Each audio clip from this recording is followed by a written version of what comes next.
Hello everyone, welcome back to my channel. Myself Sabiha Sultana. Today we are going to start a chapter from economics part of 10th standard, that is development. Every one of us continuously strive to achieve progress in our life. We wish to achieve our aims and satisfy our wants on a much larger scale. In the same manner, an economy also continuously attempts to progress, providing for more quantity of goods and services to the people. This process of enhancing society's capacity to satisfy the needs of in a large scale is referred as development. Today, we will learn the meaning and the nature of development and underdevelopment and many more things related to development in various fields. So, let's get started. Economics Chapter 1 Development.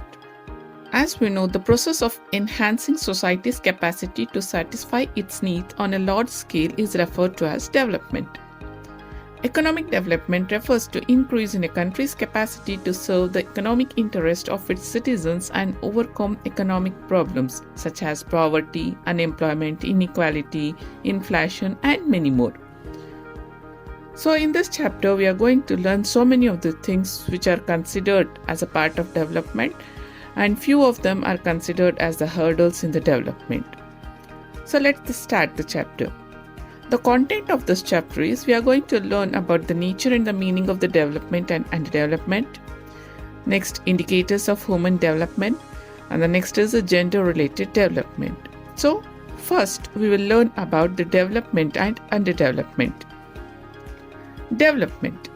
We use the word development often in our daily lives, usually to refer to the progress in a particular field or a segment of people, like rural development, social development, educational development, women and children development, and many more. Whenever the economic activities in a country expands, it is called as economic development. However, the process of economic development is a complex phenomenon and not easy to define. According to Professor Meyer and Baldwin, economic development is a process whereby an economy's real national income increases over a long period of time. The definition highlights three elements of economic development, that is, a process, an increase in real national income over a long period of time. So these are the three elements of economic development. So let's know about this in brief. First is a process. The term process here refers to the operation of the forces that brings about changes in supply of factors of production and in the structure of demand for the products. Changes in factor supplies takes place due to the discovery of additional resources, education and skill development, capital accumulation, population growth, adoption of better techniques of production, and many more. Demand for products changes due to change in size and compositions of population, level and distribution of income, taste, etc. These changes contribute to an increase in national income. So this is considered as a process. So if we come to the next element, that is real national income. National income means it's the total value of all goods and services produced in a country during 1 year. It is an important measure of development. Higher the national income, higher is the economic development, and vice versa. But the emphasis is on the word real, which refers to the purchasing power of income. The prices have tendency to rise over time. When we estimate the income based on the increased price, the value or income are inflated. We should remove that increased price effect to arrive at the real increase in income. This price adjusted income reflects the true purchasing power of income. This emphasizes the importance of maintaining price stability in promoting development. So that is real national income. So the next is over a long period of time. The increase in national income should be sustained over a long period of time, says for about 10 years or more than that. Short-term spurts in income are not considered as development. The changes in supply of factor of production and demand for goods and services should be continuous in order to bring about sustained increase in incomes over a long period of time. Professor Colin Clark defines economic development as an improvement in the economic welfare. Economic welfare in turns is the availability of all those goods and services which are used by the individuals. Improving economic welfare of people also means reducing economic ills like poverty.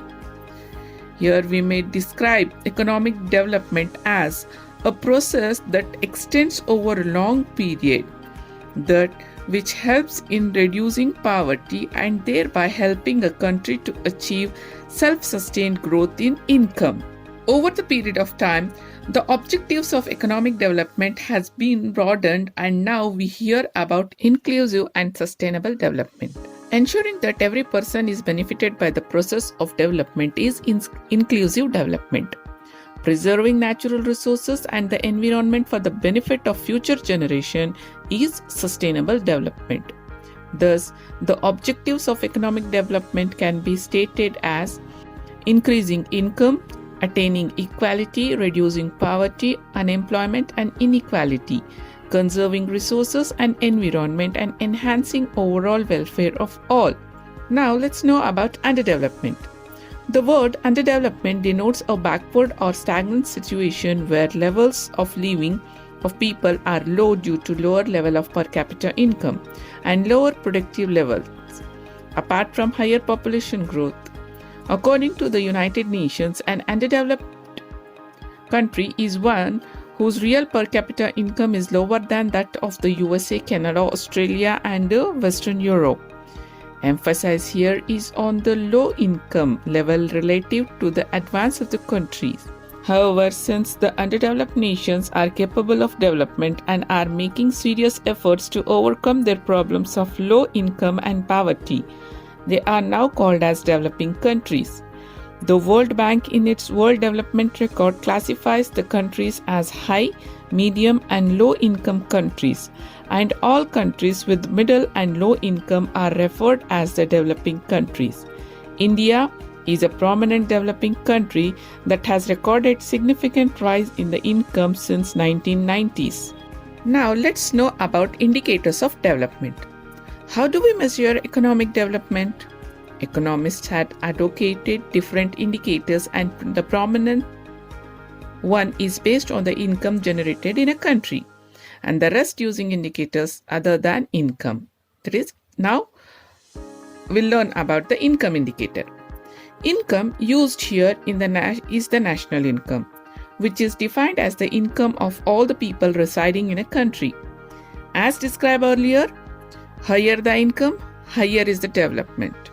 However, economic progress in a country will be slower if the population expands along with the increase in national income. Therefore, comparison of economic development between the country with different levels of population will not be correct. Hence, per capita income is being used as an indicator of development instead of national income. It is the average income of each individual in the country, which is calculated as national income divided by total population in a given year. Although this is a very popular and simple indicator, it does not consider the distribution of income among the people as well as the ability of the basic amenities like food, shelter, education, health, or other similar social factors. Attempts are made to extend the income measures by including other parameters of development. These are called as alternative indicators, the prominent of which is Human Development Index, HDI. Now let's know about HDI, that is Human Development Indicator. It is increasingly felt that the primary purpose of all economic progress is an enhancement of human welfare. It should help people to enjoy a decent quality of life, ensure adequate basic minimum amenities like food, shelter, clothing, education, health, social security, clean water, pure and unpolluted environment. Mere increase in incomes may not guarantee all the above to all people. Amartya Sen, one of the economists, he argued that the most important requirement to enjoy a decent standard of living are ability to lead a healthy and long life, being literate and having income to purchase the minimum amenities. He called this as human development. Amartya Sen defines HD as expansion of capability of people. The core capability are health, education and purchasing power. But how do we measure HD? United Nations Development Programme UNDP has used these ideas to construct an index known as Human Development Index. The core capability of a country's population are defined, measured and combined to derive the composite HDI. While health is measured in terms of life expectancy, education is measured in terms of literacy attainment and purchasing power through per capita income. So let us learn about these indicators. The age till which the people of a country can expect to survive is called life expectancy.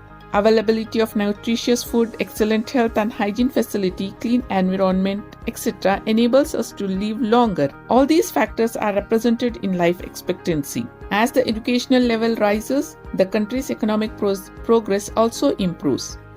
The educational achievement of a country is measured on the basis of two factors: the average period of schooling completed by individual about 25 years and the expected period of the school education that the children 5 years of age might receive in their lifetime.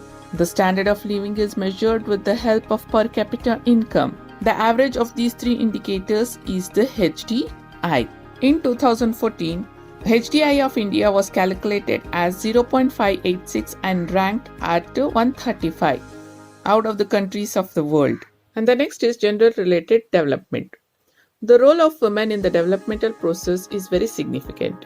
Women, who form half of the population, have the capability to work in all fields of the economic system.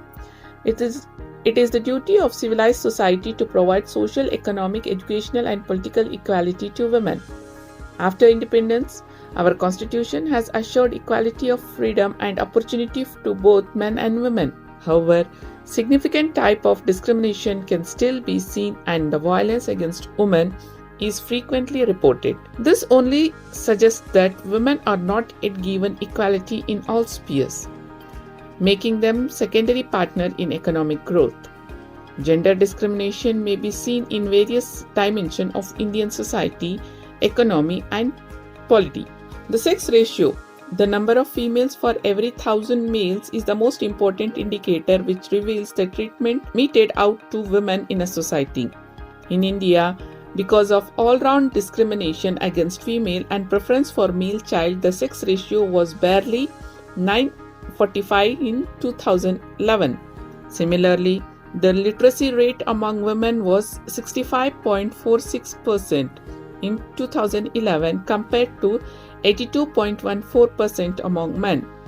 This is so because even today some people think women do not need education and in some places adequate schooling facilities may not be available. If you look at the workplace, women mainly work in unorganized activities like agriculture, construction, small-scale industries, etc. at low wages than the men. It is also true that the women are not free to spend their income that they earn. With a low education, not many of them are seen in the better and highly paid positions. In many households, women eat last after the head and the children have had their food. This makes her malnutrition and susceptible to many illness. With low nutrition but compelled to doing heavy work makes her fall sick often, which is usually ignored by the menfolk. Especially the health of pregnant women is very crucial because it affects the baby's health also. India has very high rates of maternal, infant and child death rates. An evil practice of detecting the gender of the fetus and destroying it if found to be female one is growing. This is female feticide. So this is one of the major reasons for lower and declining sex ratio in the country. Representation of women in political bodies is limited to the reserved strength. Even in the sessions and meetings, their presence is not felt.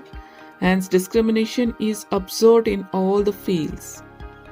In order to promote participation of women in economic activities and thereby achieving economic empowerment, self-help groups are being formed in all the villages and the cities. ISHG is a group of women who come out together to share their meager resources, obtain external support, undertake business jointly, and earn income. They are trained in managing account, handling bank transaction, and skilled to take up remunerative income generating activities. Self-help groups have been instrumental in helping women to earn, save, and spend at their willingness. Their dignity and autonomy has increased. In recent years, many steps are initiated for employment of women. Empowerment may be described as the expansion in people's ability to make strategic life choice in a context where this ability was previously denied to them. Empowerment is a process that infuses people with power. In essence, access to resource expands individual capacity and power of decision making, like autonomy.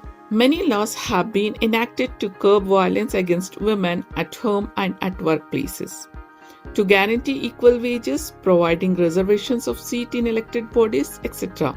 All these measures will certainly help in bringing women to the mainstreams of development. UNDP also calculates gender inequality index at the international level. So the value of the index ranges from 0 to 1, with 0 indication complete equality and 1 indicating complete inequality. India's GII was 0.563 in 2015. And it stood at 130th place in the world. This means that India fares very poor in terms of women development and that the gender inequality is high in our country. So this was all about the chapter. To know more interesting things in social science, stay tuned, keep learning. Thanks for watching.